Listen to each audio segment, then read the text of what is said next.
Good morning and welcome to North London. It's a pleasure to see so many of you here, and it's a particular pleasure for me to be Guardian adjacent for perhaps the first time in my life. We shape buildings, Winston Churchill argued, and then they shape us. The quality of the homes that we live in, the physical nature of our neighborhoods, the design of our communities determines so much. Our health, our happiness, our prosperity, our productivity, all depend on where we live. That is why housing policy, the building of new homes, the stewardship of existing properties, the planning of our towns, the fundamental landscape of our lives requires long-term thinking and a long-term plan.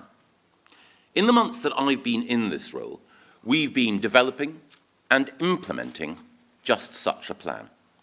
Today, I want to outline the ambitions that that plan embodies and the critical next steps that we need to take over the years to come to build a better Britain.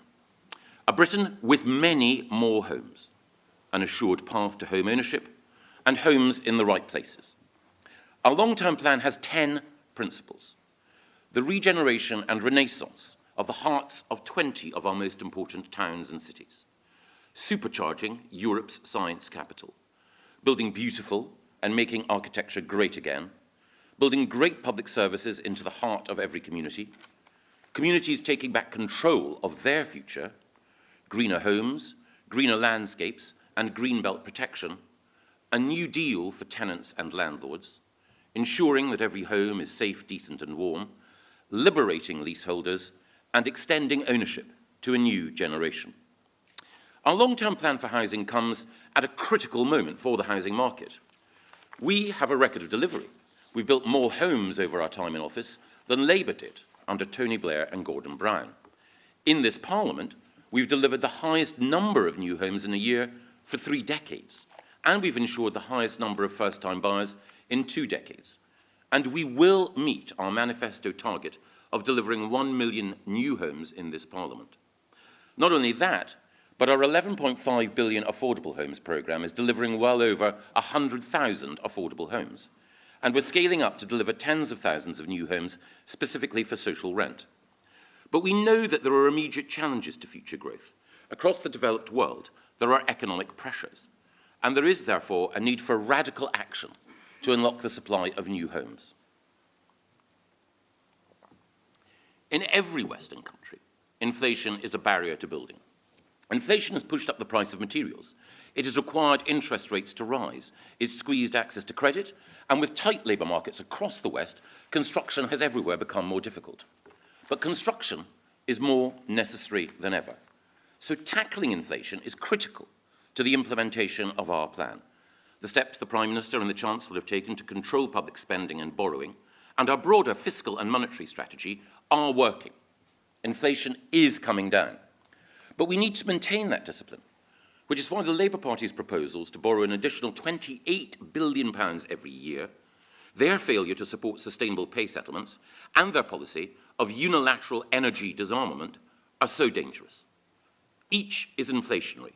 Together, they would be the ingredients of an acid which would corrode the foundations of economic recovery.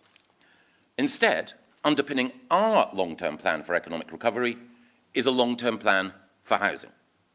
And the first and most important component of that plan is our programme of urban regeneration and a new inner-city renaissance. Renaissance because we want to ensure that our cities have all the ingredients for success that we identified in our Levelling Up white paper last year as the Medici model. Beautiful homes, flourishing public spaces, cultural jewels, safe and orderly streets, space for trees and nature, centres of educational excellence, dynamic new businesses, and excellent public services. In our white paper, we committed to the regeneration of 20 places across England as the core of our long-term plan for housing. And today, I want to say more about how we are implementing our ambitions. We are unequivocally, unapologetically, and intensively concentrating our biggest efforts in the hearts of our cities, because that's the right thing to do, economically, environmentally, and culturally. As my colleague Neil O'Brien argued in his landmark study for the think tank Onward on housing, green, pleasant, and affordable, Cities are where the demand for housing is greatest. It's better for the environment, the economy, for productivity, and for well-being if we use all of the levers that we have to promote urban regeneration rather than swallowing up virgin land. That's why we will enable brownfield development rather than greenbelt erosion, sustainable growth rather than suburban sprawl. And there is a direct contrast here between our approach and Labour's. Labour politicians, with a few exceptions, have failed to deliver housing in urban areas, most conspicuously here in inner London. Their policy now is to cover up that failure by ending protection for the greenbelt, encouraging the sort of thoughtless, piecemeal, sequential development which will only mean low-quality development sprawling out from existing settlements without proper infrastructure or regard to our environment. The approach that Labour now embrace pits communities against growth rather than unlocking real progress. And it's especially unconvincing when so many Labour frontbenchers have themselves campaigned directly against development in their own constituencies. It's a case of do what I say, not what I have done, at least until their next change of policy. So the economic and environmental imperatives all point towards a move away from a land-hungry destruction of natural habitats in favour of a much more efficient regeneration of our cities. And in the UK, we've been markedly inefficient in this regard, inefficient in how we use land. In recent years, the rates of house building in rural areas have been greater than in urban areas. And in our cities, especially those outside London, the population densities are much lower than in comparable competitor Western nations. We occupy more land with fewer people. That approach has not only been inefficient in planning terms, it's cost us in productivity. Failing to densify our inner cities means lower growth, with a 10% increase in our city's population potentially unlocking a £20 billion increase in UK GDP. Failing to densify means longer commutes, a longer wait for a plumber or ambulance, and more vehicle journeys, leading to congestion and pollution. At present, only 40% of people living in our great cities can get into the city centre in 30 minutes by public transport, compared to over 2/3 of the population in comparable European cities. And we would not only be more productive, we would have an enhanced quality of life. People living and working in close proximity to one another is a key feature of the most creative, productive, and attractive cities in the world, and in particular a feature of the most attractive parts of those cities. The heart of Gaudi's Barcelona, the Haussmann Design Centre of Paris, the Nash Terraces of Regent's Park, the apartment blocks of Pimlico, Marylebone, and Knightsbridge, Edinburgh's Newtown, the Upper West Side of Manhattan, or the centres of Boston or Austin, Texas, all are districts where what economists call the agglomeration effect, the mixing of talent and opportunity which sparks innovation and growth, is marked. Densification of our inner cities would not just enhance economic efficiency and free up leisure time, it would also help with climate change. Denser cities on the American eastern seaboard emit 50% less carbon than the suburban and ex-urban areas near them.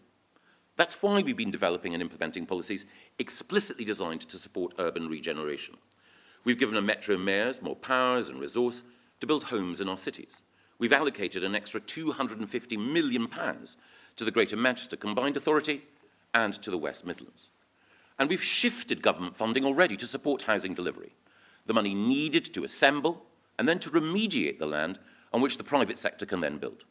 And this week, a further £1 billion will be launched to make brownfield land fit for development in our cities and towns, including landmark investments in Greater Manchester and the West Midlands. In addition, the new infrastructure levy, which we are legislating for in the Levelling Up and Regeneration Bill, will further incentivise that brownfield development. Developers aiming to build on greenfield sites will have to pay more to provide for the new affordable housing and the infrastructure necessary in areas where there just aren't the roads, the GP surgeries, the schools and shops already in place. By contrast, in urban areas where the infrastructure already exists, and indeed in London where school rolls are falling in the heart of the city, densification and growth can ensure existing public services thrive and remain sustainable.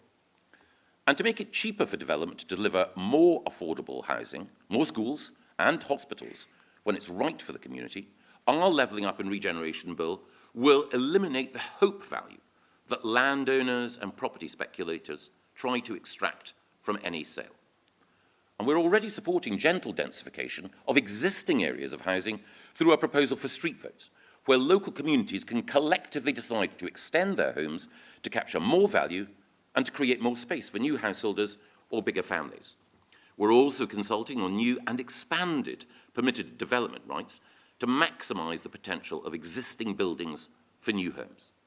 And as I look forward to publishing the updated National Planning Policy Framework a little bit later this year, we're looking at how we can support more development on small sites to support more upward construction with existing beautiful street design.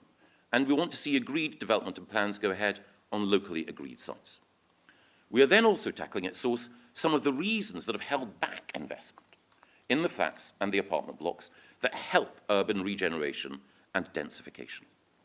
In the aftermath of the Grenfell fire, the market for many properties in our cities froze because of the fire safety issues which had gone unaddressed for years.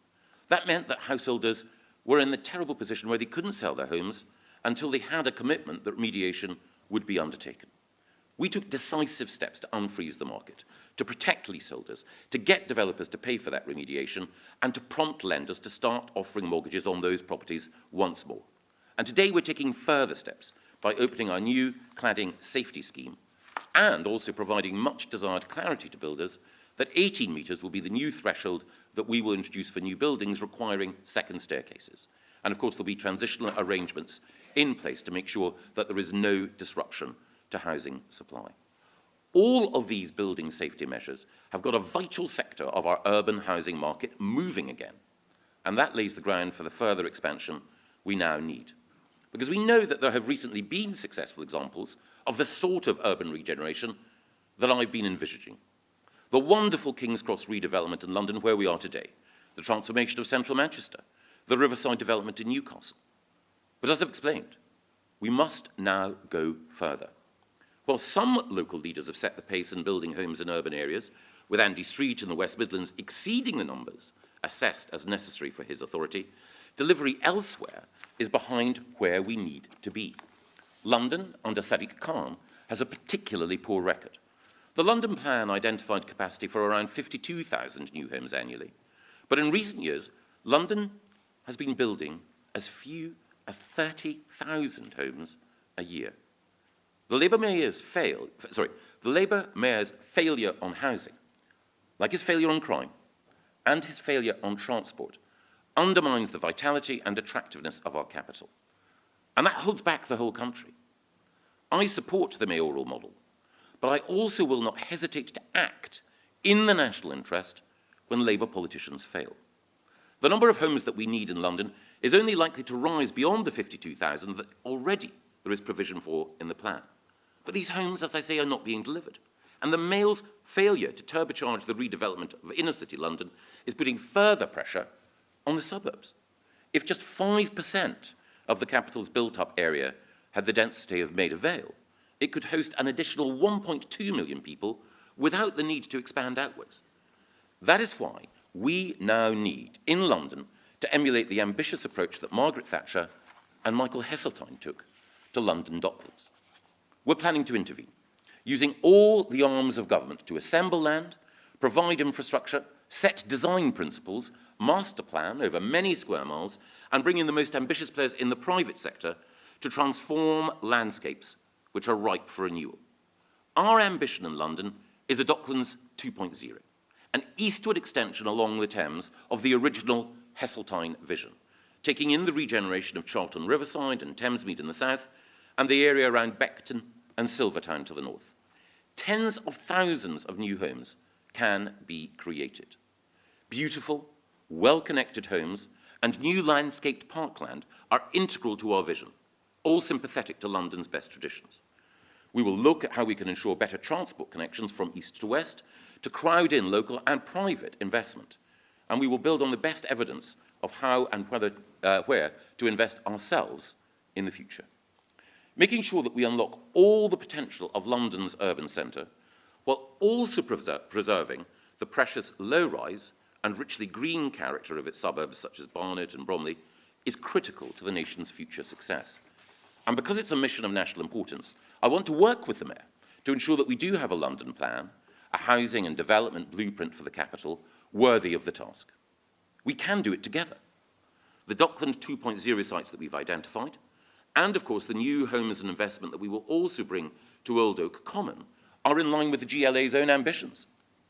But we owe it to Londoners and to the nation's economic well-being to get this right, to regenerate Inner and East London while protecting the character of family life in the suburbs and our green spaces, which is why I reserve the right to step in, to reshape the London plan if necessary, and to consider every tool in our armoury, including development corporations. London will, of course, also see the benefits of this government's decision to allow the Affordable Homes programme to be directed towards regeneration for the first time, with up to £1 billion available in London alone, as part of a transformative reform that will change how we level up communities across the country. Because while London is the world's most attractive capital for new investment and a national asset beyond price, the country will only succeed if our other cities also secure the investment needed to raise their productivity faster. And that is why in our programme of 20 city centre renewals, the Midlands, and particularly the north of England, are our future focus. In Leeds, we will, over the next decade, bring comprehensive regeneration to the city centre, working with the local authority to build new homes in areas such as the South Bank, the Innovation Arc and Mabgate. We'll work with the Department for Transport to unlock wider development on the land which is currently being safeguarded for transport projects, and we will also progress work on a mass transit system, providing better links within the city and between Leeds and Bradford, and indeed Kirklees, through our £96 billion integrated rail plan. And we will continue to support the rapid regeneration of Manchester, with £150 million to unlock brownfield land and a trailblazing £400 million devolved housing investment. We also have a new partnership with Great British Railways that will turbocharge travel on the newly integrated B network, rolling out in full by 2030. We want to provide the modern homes and the rapid transport system that Manchester needs. And it's not just in Leeds and Manchester. In Sheffield and in Wolverhampton, we're already active, with £160 million of investment unlocking homes and wider regeneration, including the City Learning Quarter in Wolverhampton, where I hope to be later today, and Castlegate in Sheffield. In the months ahead, we'll be working with other great cities to ensure that we have the development vehicles and the ambition necessary for further regeneration. And in each case, we want to use the planning and tax levers provided by our new investment zones to help drive activity. And we will work with metro mayors to align the new housing that we envisage with the wider economic development that they are helping to drive.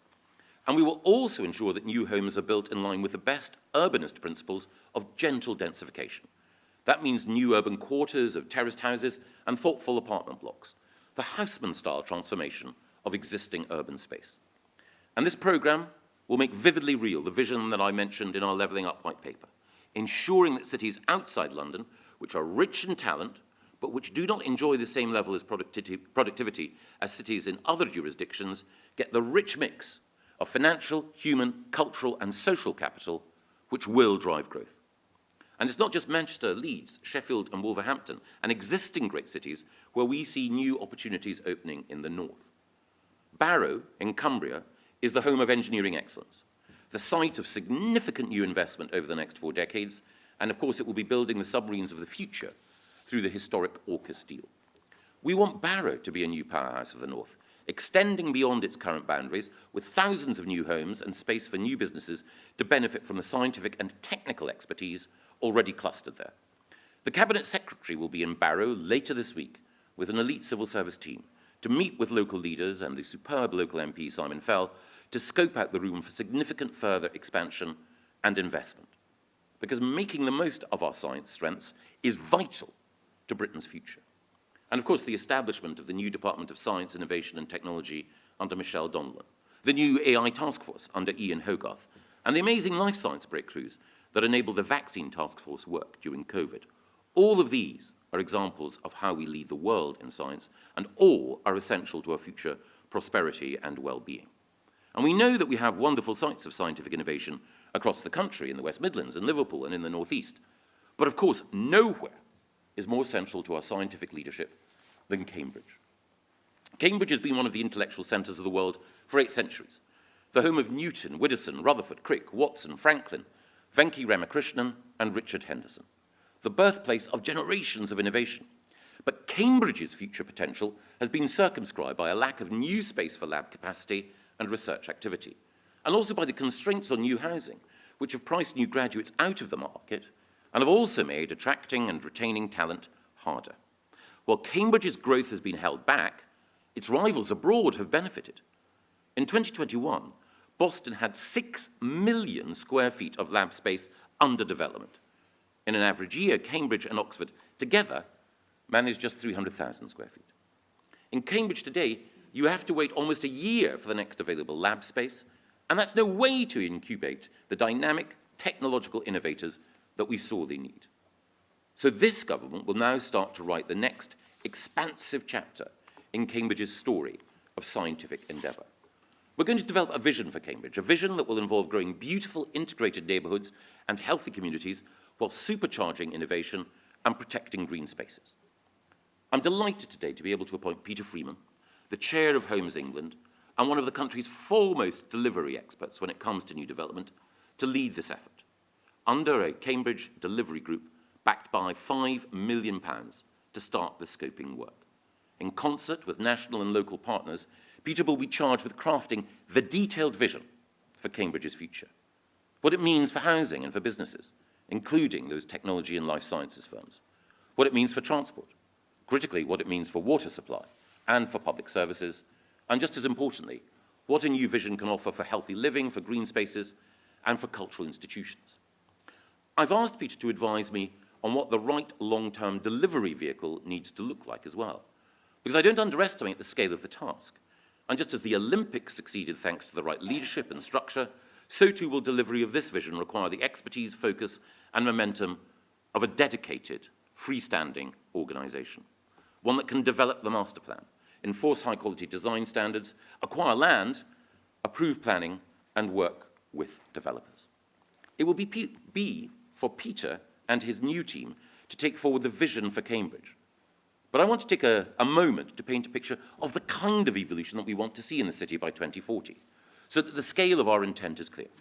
First, imagine a major new quarter for the city, built in a way that is in keeping with the beauty of the historic centre, one shaped by the principles of high-quality design, urban beauty, and human-scale streetscapes, emulating the scale and quality of neighbourhoods such as Clifton and Bristol or Marylebone and London, with a high proportion of affordable homes and other properties set aside for key workers and young academics. Then connect that new quarter to the rest of the city with a sustainable transport network that sees current congestion becoming a thing of the past, drawing on Cambridge's existing strengths in promoting cycling and walking, allowing for faster and easier travel in and around the city, including to science and business parks. Then think about expanding existing commercial infrastructure so that the constraints that businesses currently face, including on lab capacity, are removed, supporting more jobs and more growth. Next, turn your mind's eye to how the environment might look in which those living and working in Cambridge will spend their evenings and weekends, adding to Parker's Piece, Jesus Green and the Botanic Garden, a substantial new green space that rivals not just the royal parks of the capital, but the best urban parks in the world. And in the wider region, we could support some of our most remarkable nature reserves, such as Wicken Fair, with what could become a new national park.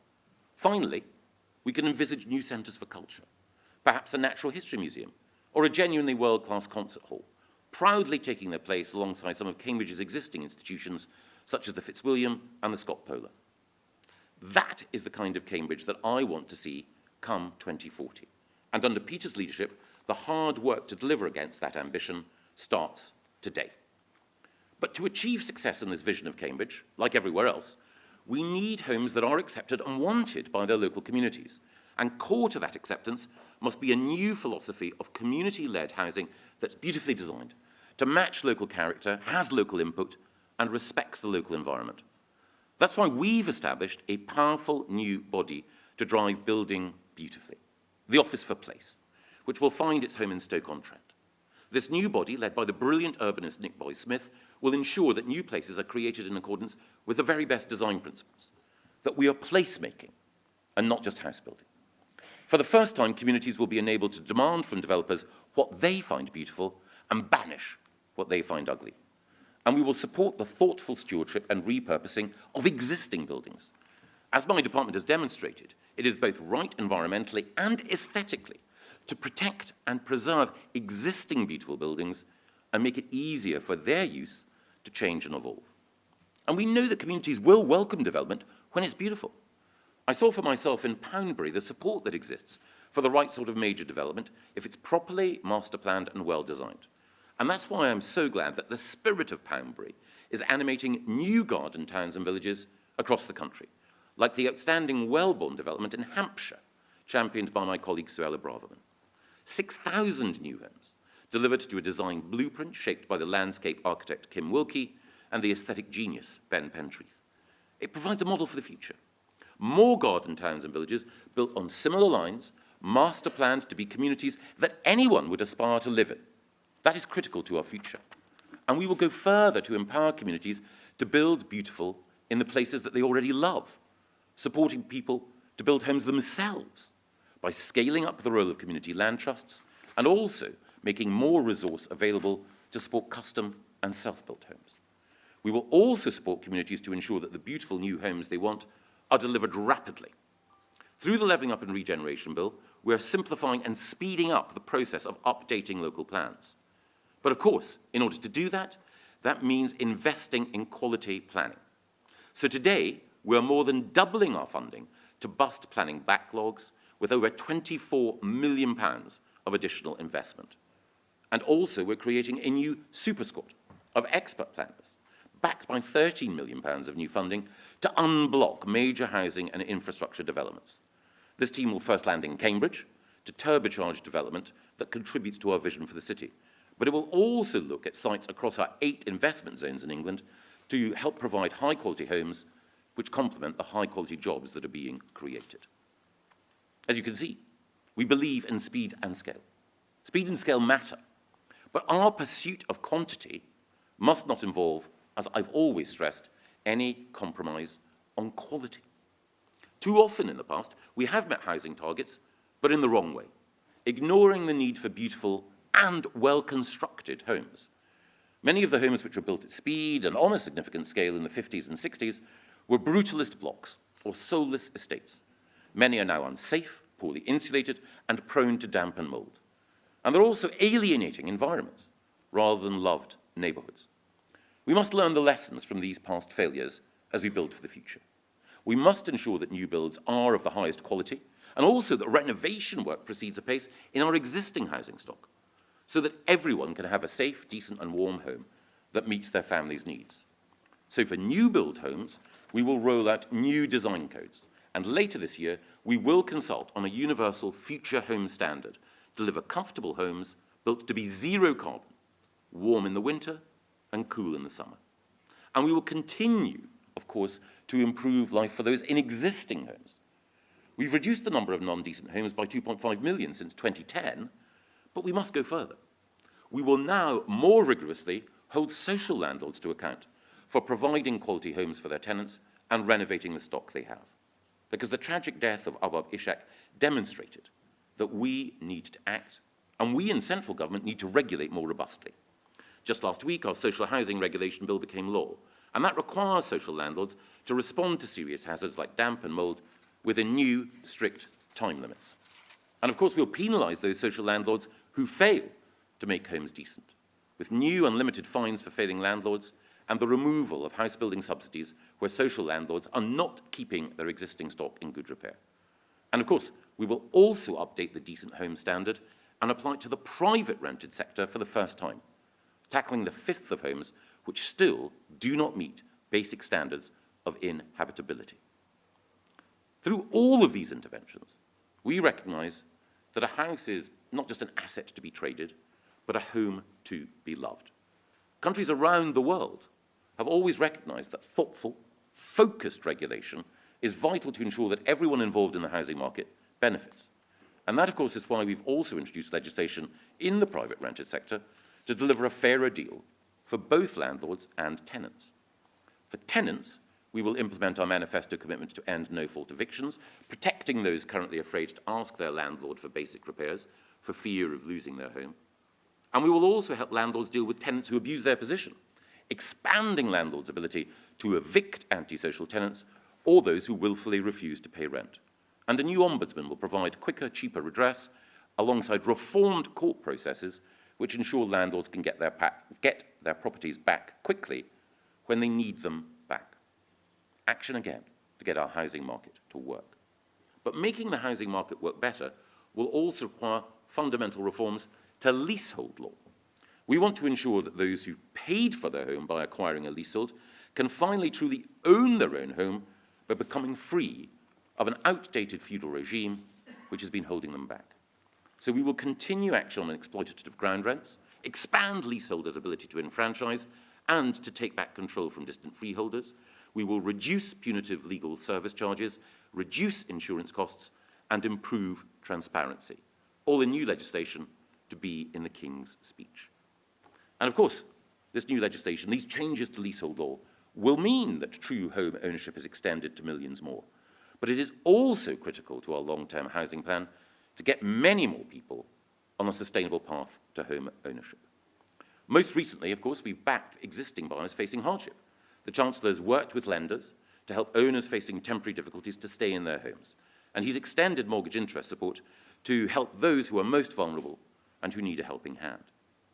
But through backing British first-time buyers across the country through the tax and planning system, we're also planning to extend the ladder opportunity to many more by prioritising first-time buyers for homes over those with multiple properties, over those seeking to convert family homes into holiday lets, and over speculative buyers who've been seeking to invest only to inflate property prices. Because the Conservative Party is the party of home ownership, we've helped already over 750,000 people to buy their first home since 2010 through programmes including Help to Buy, Right to Buy and shared ownership, and we will go further later this year.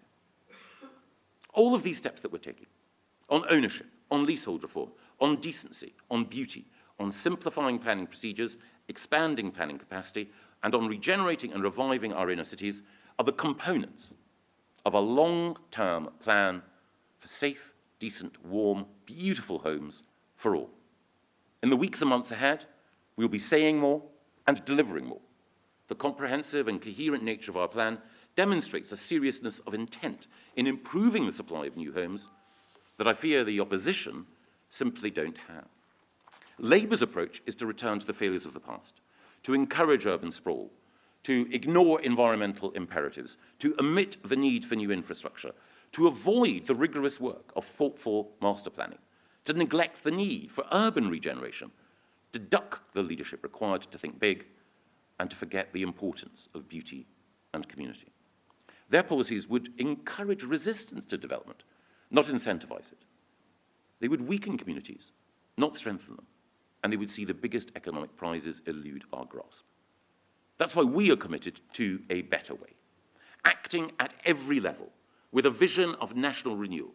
Hundreds of thousands of new homes, built from Barrow-in-Furness to Barking Riverside, Wolverhampton to West Yorkshire, beautiful new neighbourhoods and thoughtfully landscaped new quarters in our historic cities, proving to the world that the energy and ambition of our Victorian ancestors has now been superseded by a matchless modern spirit of endeavour. This is a plan to build a better Britain, and it is a plan that we are determined to deliver. Thank you.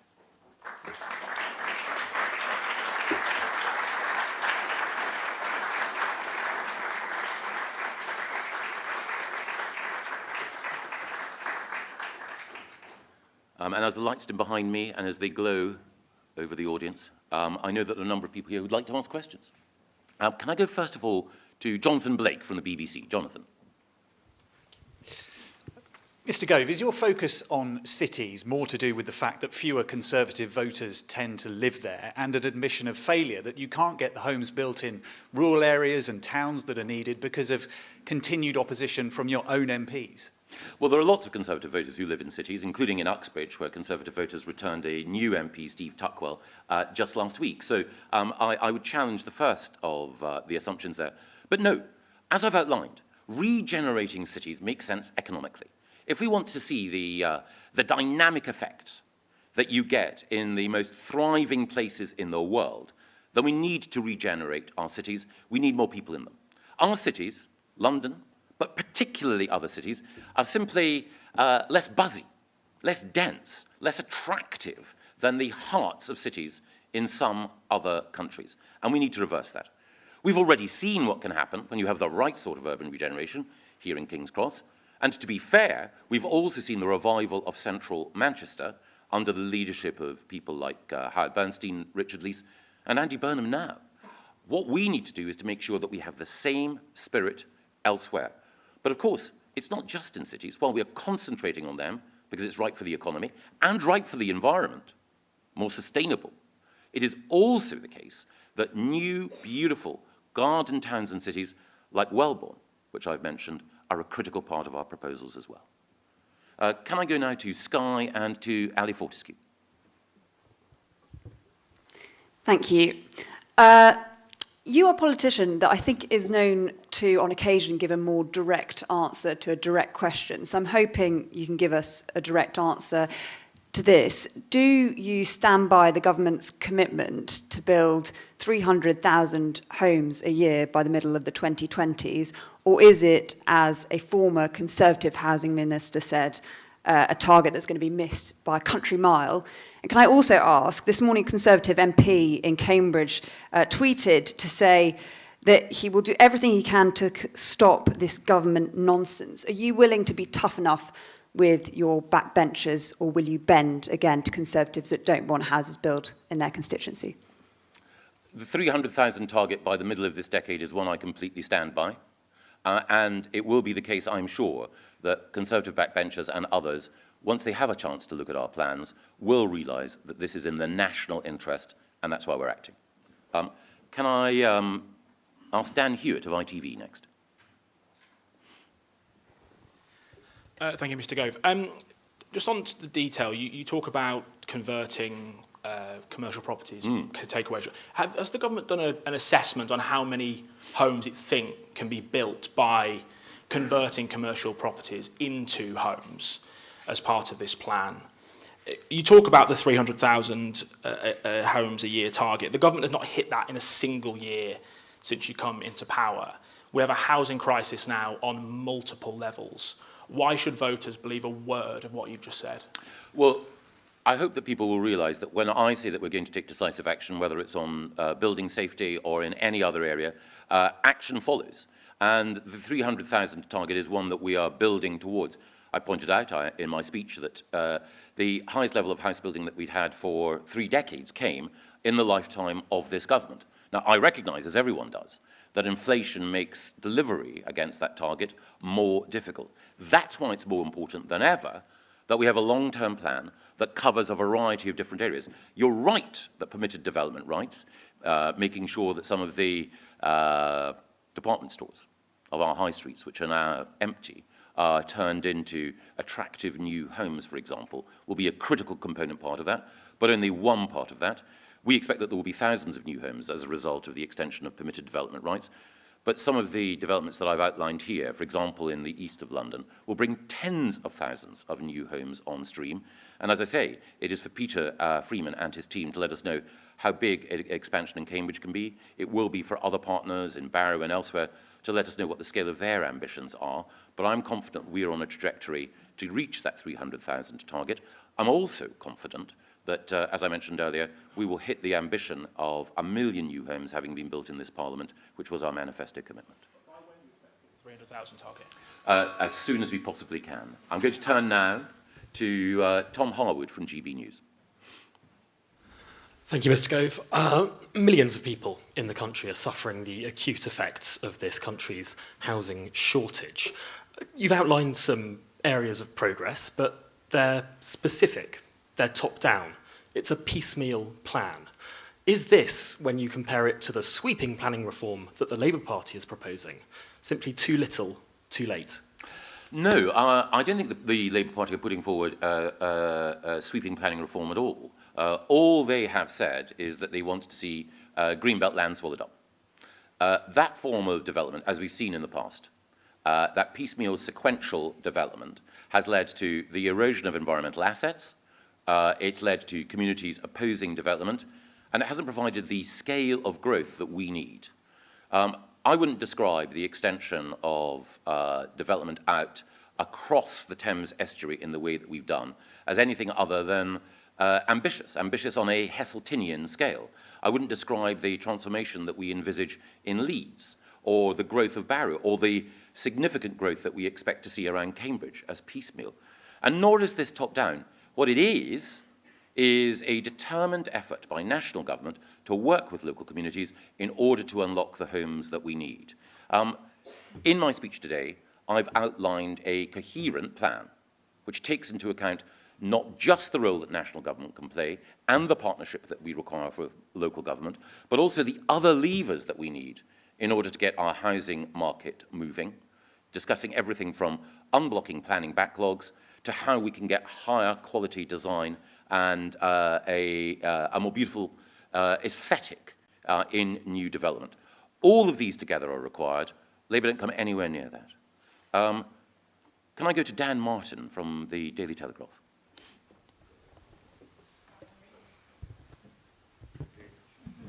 Hi, can I just go back to the MP for South Cambridgeshire? He says your plans for building homes around Cambridge are nonsense. If that's the case, how are you going to get them through?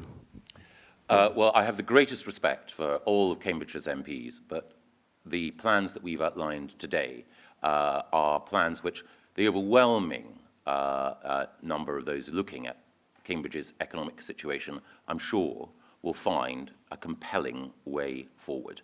We can't have Cambridge, an exceptional city, being held back. We know that when we have Cambridge, Massachusetts, offering an alternative for investment on the scale that it is capable of offering, that we need change. And the members of Parliament for Cambridgeshire, all of whom are friends of mine, I'm looking forward to discussing our plans with in order to make sure that we can have the maximum level of consensus and support for the work that Peter Freeman and others will undertake. And I think it's Kamal Jaffer from the Daily Mail who wants to come in next. Kamal. Hi, yeah, you alluded to the Renters Reform Bill during your speech. What would you say to renters who say it's simply taking too long regarding their desperate situation? And what would you say to some of your own colleagues who have publicly and privately come out against it?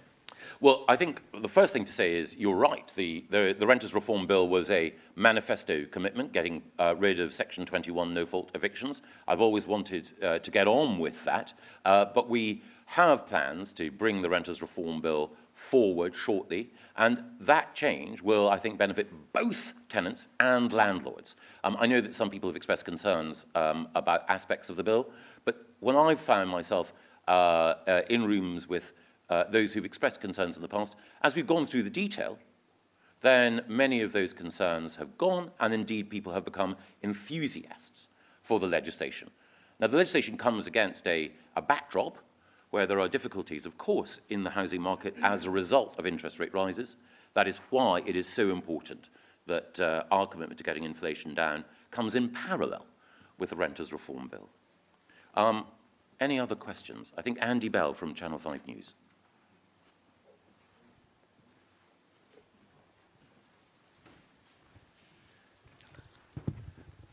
Thanks very much. Andy Bell, 5 News. Isn't the only way to make your plans happen to say to people like the Cambridgeshire MPs or even the local residents, too bad, you've got to put up with it, we're doing it anyway? Are you prepared to do that, to make your plans happen? Well, I believe in taking people with us, and I believe that the vision that we've outlined is one that will command support. I think one of the reasons why people have resisted development in the past, in fact, there are several. Firstly, because new homes haven't been beautiful. Secondly, because they haven't had the infrastructure alongside them. Thirdly, because they haven't taken account of the need to make sure that we safeguard and enhance our environment. And fourthly, because when we've been building new homes, not new neighbourhoods. All of those concerns, legitimate concerns, I believe are addressed by the plan, the vision that we've outlined today. And we know that there is demand for Cambridge to grow economically and in terms of new housing. So I hope that we'll be able to take people with us. But as I mentioned earlier, we will look at what the most appropriate delivery vehicle is in order to make sure that the expansion that we need to see goes ahead. So if you can't take people with you, you will push it through? Again, I'm convinced that we will be able to take people with us. And yes, I was going to say, is that Richard Vaughan from The Independent? The Eye, sorry. Thank you. Some of your Conservative colleagues would actually like you to go faster and suggest paying local residents to allow development. What are your thoughts on that, incentivising them through cold hard cash? I don't believe in paying people to incentivise development, but I do believe that our new infrastructure levy is an effective way of making sure that when development occurs, more of the uplift in land value that occurs when planning permission is granted goes to the community for the community to be able to spend on the infrastructure it needs. And I think that's right. I think that in the balance hitherto, too much of the value when planning permission has been granted has gone to the landowner or to the developer. Don't blame them, it's just the way the system works. But we need a more equitable approach, and that's what the Levelling Up and Regeneration Bill does.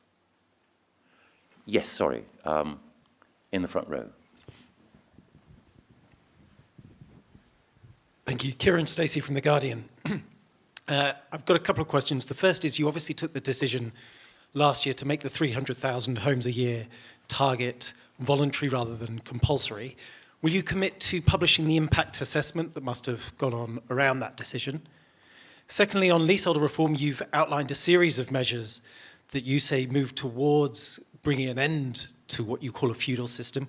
When can people expect an actual end to the leasehold system in England? On the first one, a gentle correction. It's very rare The Guardian will ever get anything wrong.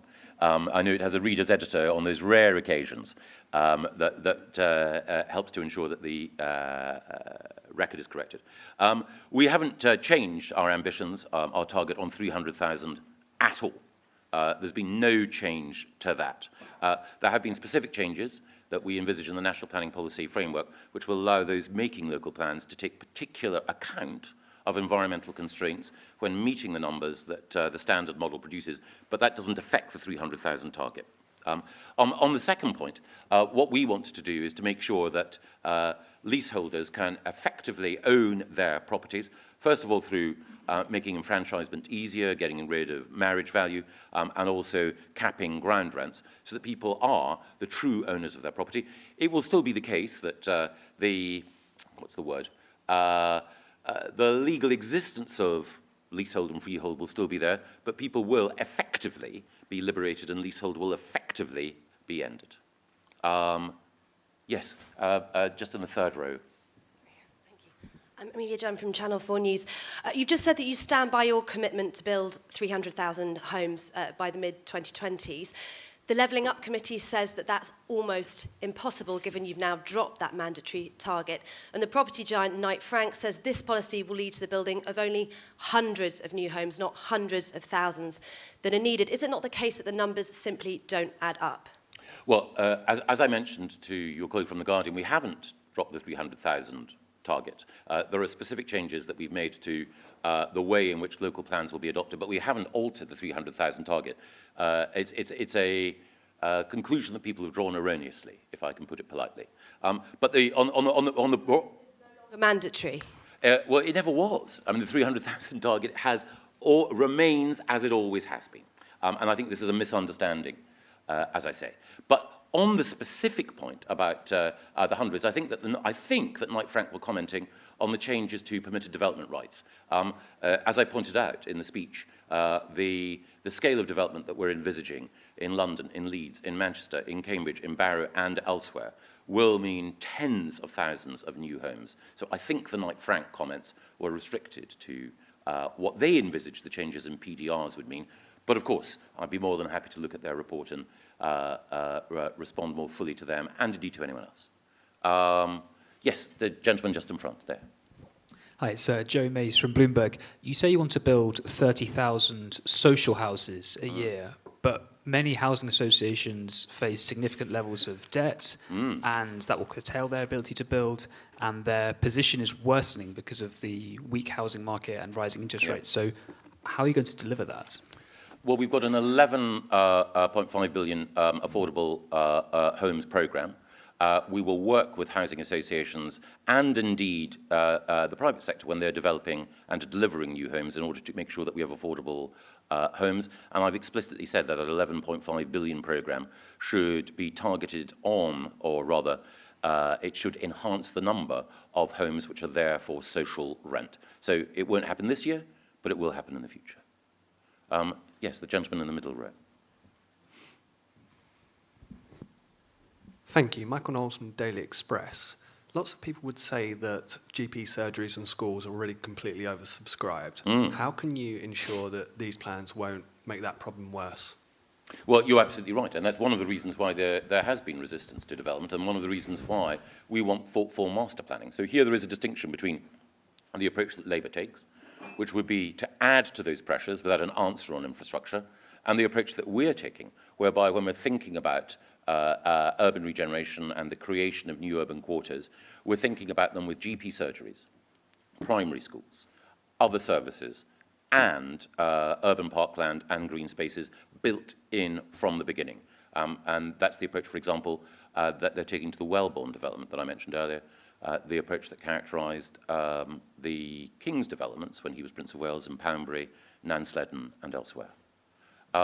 Yes, a gentleman there, and a lady there, and gentleman there. Good morning. Ben Beadle from the National Residential Landlords Association. Do you agree that a thriving private rented sector is necessary to achieve your home ownership aspirations? And do you plan to address the supply and demand imbalance that we're currently seeing in the PRS and make a clear statement about ME's energy changes? Three very good questions. Yes, a private rented sector, a healthy, vital private rented sector is vital to a functioning housing market, a well-functioning housing market. Secondly, I know that every part of the housing market, including the private rented sector, is under pressure at the moment, again, principally, but not exclusively, because of the rise in interest rates, and we're sensitive to that and always looking to see how we can help everyone in every part of the sector. And thirdly, as you quite rightly say, minimum energy efficiency standards for those in the private rented sector are likely to be made stricter, but there is a specific timetable at the moment that we have, which I believe should be relaxed, and the more detail will follow shortly. Yes. Susanna Nicol, Build UK. All sounds a worthy ambition, but we cannot address our housing needs without a national infrastructure plan. The new hospital programme's behind schedule, the school building programme is underfunded, the power supply is insufficient, our water and sewage system is broken. I could continue. For industry to invest, we need a long-term plan for the UK. We should not become a political football. So is this part of a bigger plan for our country? Absolutely, and I couldn't agree with you more. I think having a long-term plan that envisages development at scale and that thinks thoughtfully about where we're going to expand and thinks thoughtfully, as you quite rightly point out, about the way in which we can deal with unlocking the water supply that will be needed in some water-stressed parts of the country, absolutely critical, which is why tomorrow my colleague Lee Rowley will be saying more about how we advance nationally significant infrastructure projects. Lee, one of the most talented people in government, has been working on precisely the array of issues you mentioned. So I hope that Lee's work will get the attention and the support that it deserves when he says more tomorrow. And the gentleman there, and then gentleman over there, and I think... Yeah, James Palmer from the Eastern Powerhouse. Oh, yes. The Eastern Powerhouse welcomes your ambition for Cambridge. We've been calling for investment into the East, in particular, to create a Silicon Valley in the East of England. Silicon Valley, though, is not just one city and one town. It's a number of linked towns, and we have in the East the energy sector, which is extraordinarily powerful. Of course, as we know, we have plant botany, we have agritech, we have technological advances across the whole of the region. Are you going to not just concentrate solely on Cambridge in creating a new Silicon Valley, but looking at the whole of the region and bringing it together to create a Silicon East, which can be a true powerhouse internationally? Well, I think you make a compelling case. And Cambridge is an exceptional place, which is why we believe that it requires an exceptional answer and an exceptional team with an exceptional leader in Peter to look at how we can thoughtfully expand it. But you're right, there are other opportunities in the east of England, renewable energy, and as you quite rightly point out, agritech, and also in Peterborough, enlightened civic leadership and a sense of aspiration and ambition. Making sure that there's appropriate connectivity across the east, making sure that, for example, people from Wisbech can get to Cambridge more speedily. That has to be part of that plan, and indeed we're thinking about precisely what we can do in order to complement the specific work on Cambridge that we envisage. And yes, I think there was a gentleman there with spectacles. Yeah. Hi, Andrew Badley-Chappell from the National Custom and Self-Build Association. The biggest single difference between us and every other major economy is the lack of consumer choice when it comes to new homes. In Germany, there's a single website that says choose from 2,300 different homes from 350 different companies. Can I just urge you to do all you can to allow consumer power to deliver the better homes, the better choice, the more inspiring homes, homes that make us want to come home at the end of the day to our home, not approach that dreary, standardised, commoditised, horrendous option that is too often being offered at the moment. Thank you. I think you've more vividly and lyrically articulated what I was trying to say, but yes is the short answer. So, again, I don't want to criticise any existing player in the field because the market is as the market is. But I believe very strongly that we will unlock support for more development and we will have happier citizens if there is a greater degree of control over the aesthetic quality and the design of new buildings. Custom and self-build has to be part of that, and the work that Richard Bacon and you have done has had a powerful impact on me. But we can't just rely on custom and self-build, we need to expand that. But we also need to think hard about how we can make sure that we build attractive places, not just individual units. And in that regard, there are two professions that are vital. Planning, often regarded as a means simply of facilitating numbers, but in fact, thoughtful master planning is critical, and architecture. And again, we have a brilliant generation of architects coming up through the profession who understand the need to recapture the imagination of the population by building beautifully, and the work that the Office for Place will do under Nick Boy-Smith and others will be integral in helping in that. Yes, I think it's Henry Hill there. Thank you. Henry Hill from Conservative Home. I've just got two quick questions. You've talked a lot about efficiency, but for young professionals, sharing a house of multiple occupancy is efficient, and that's not an optimal outcome. A spacious apartment for one person is inefficient. A family home with a large garden is inefficient, but those are both, I think we would agree, good uses of land. So where is the consideration for that balanced against efficiency in your plan? Second, you talked about London and other cities not buzzing. One reason that they don't buzz is because local authorities have no incentive to provide late licenses and restaurants in response to complaints from local residents. Now, if you're going to be increasing residential in city centres, that will put more pressure on the night economy. What steps will you take to insulate nightclubs, restaurants, bars and pubs from the complaints of their new neighbours? I think most people in this room who know me will know that I'm a passionate supporter of nightclubs and want to do everything possible to keep them open as late as possible. But on the serious point, on the whole question of efficiency, I'm not suggesting that we coop people up like battery hens, not at all. But it is a fact that almost all of our cities are much less efficient in how they use land than comparable cities in Europe, and indeed some in the US as well. And the efficient use of land is not about trying to constrain people into smaller units. It's about making sure that you bring people closer together. And if one looks at the work of Richard Glaser, if one looks at the work of all those who've been thinking, sorry, Edward Glaser, forgive me, if one looks at the work of all those who've been looking at urban policy over the years, then it is the case that that agglomeration that comes, that buzz that is created, depends upon making sure that you have the livable, walkable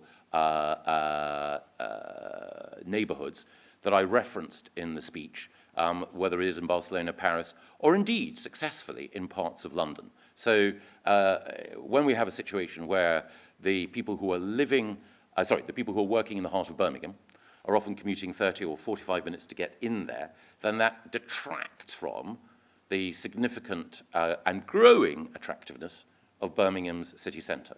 So what we need to do is to make sure that we have that buzz by bringing people together. On the whole question of licensing, I'm naturally in sympathy with your position, and I think it is the case, actually, that the more people who are currently locked out of property ownership and who can get onto the housing ladder in the areas and in the new quarters that I envisage, the more it is likely to be the case that you will have a new coalition supporting precisely the sort of nighttime economy that you, Henry, would like to see. Yes, there. Yes. Hello, I'm Ava Santina from Politics Joe. While you're tackling the issues with supply, I was wondering if you'd made any considerations towards Sadiq Khan's call for rent controls and this new housing complex or construction that's going to go on in Silvertown and Cambridge. Has there been any consideration to maybe helping first-time buyers getting onto the ladder and preventing landlords from hoovering them all up? Well, two things there. The first is I don't believe in rent controls. Rent controls, wherever they've been tried, have led to a constriction in supply. So you get the temporary alleviation of pain, but only at the cost of actually making the underlying situation worse. So that's another area where I, like him though I do, where I disagree with Sadiq. On the second point, we need, as I mentioned in response to Ben Beadle from the National Residential Landlords Association, we need a healthy rented sector, because we need to have, both in terms of labour mobility and for other reasons, a mix of different types of tenure within the housing market. But I did mention earlier that we have taken some steps already to ensure that it is more expensive for people to acquire a second, a third or a fourth property than their very first property. So the system is tilted towards, quite rightly, the first-time buyer, but there is more that we can do and more will follow. Gentleman there. Good morning, Ben Toomey from Generation Rent. Thank you for the announcements today. I think a long-term plan is absolutely vital to get a healthier rental sector, as you say. However, the short term is also really important. We had an announcement from government 4 years ago that they would end no-fault arbitrary Section 21 evictions. What's happening right now is every 15 minutes over these summer holidays, a family is packing their bags not to go on summer holiday, but instead to find themselves getting a Section 21 eviction notice. For those families, will you make it a top priority when government and Parliament begins to sit again to bring forward the Renters Reform Bill and actually finally put an end to these evictions? Yes, and I should say that we need to protect those people from the very small minority of bad and exploitative landlords. We absolutely need that protection as well to be brought in. But as I stressed, we also need to make sure that we support good landlords when they're dealing with the very small minority of tenants who behave badly as well. Yes, in the middle row next to the gentleman there, yeah. Hello, Mr. Gove. I'm Sam Stewart from the Nationwide Foundation. So many things I could say to an excellent speech, thank you. But I have a request, an invitation, and then a question. So my request is regarding the permitted development rights and the expansion of those. Can I just make a request that we do not allow that to replicate the slums and the things that we cannot call homes that have been created recently and over the past decade? The invitation is you are aware of the project that we've been funding down in Bristol, We Can Make at Knoll West, which is urban densification using community-led housing. Please come on down and have a look at it. I know that you've seen the details. And the question is, you briefly mentioned community-led housing as a foundation. We've been funding this for years. It desperately is in need of further long-term strategic funding. I just wondered whether or what role you see community-led housing in the strategy that you've outlined today. Well, thank you. Well, first of all, I do take your point about PDRs, and I think that permitted development rights and a more flexible approach towards use classes overall are a really good thing in terms of unlocking supply, but we do need to learn the lessons from some of the developments that have emerged, which I think reflect some of the concerns that Henry Hill mentioned earlier as well. I'd be delighted to come to Bristol, can't commit to a date yet. And then community-led housing, yes, I completely agree. And I think, again, community land trusts and community-led housing are absolutely vital in helping to unlock supply, because the whole principle that I mentioned earlier of communities feeling that they've taken back control is critical to securing consent and indeed enthusiasm for development. And I think I'll take one last question, because I'm being told that I have to catch a train shortly. So, yes, just at the back there, the lady at the back. Hi, I wanted to ask a question about building safety. So it's really great to hear the long-term plans. the government has the developers pledge. My question is, do you feel government is doing enough to put pressure on developers to remediate unsafe buildings? I think... If I just add to it, the Yeah. experience on the ground, excuse me, the lived experience on the ground is still, despite developers signing up to the pledge, is housing associations spending tens of thousands every year in legal fees still trying to get developers to put right buildings that are not safe. Well, I want to applaud, first of all, the developers who have signed the pledge. There are two who have held out, and we'll be taking action against those. But you are right, signing the pledge, making that commitment, needs to be followed up by action. My understanding is that developers are keen to get on with it, but if there are specific examples of developers or others who are dragging their feet, then please do let the department know. As I say, I want to work with them because they've made a significant commitment, but of course the most important thing is to make sure that the leaseholders and others who are currently in buildings that require remediation get action quickly. Can I just say thank you very much to you all for coming along today, and it's in the nature of a long-term plan that it will develop. There'll be more from my department, from the Treasury and from others in the weeks and months to come, but thank you all very much. Thank you.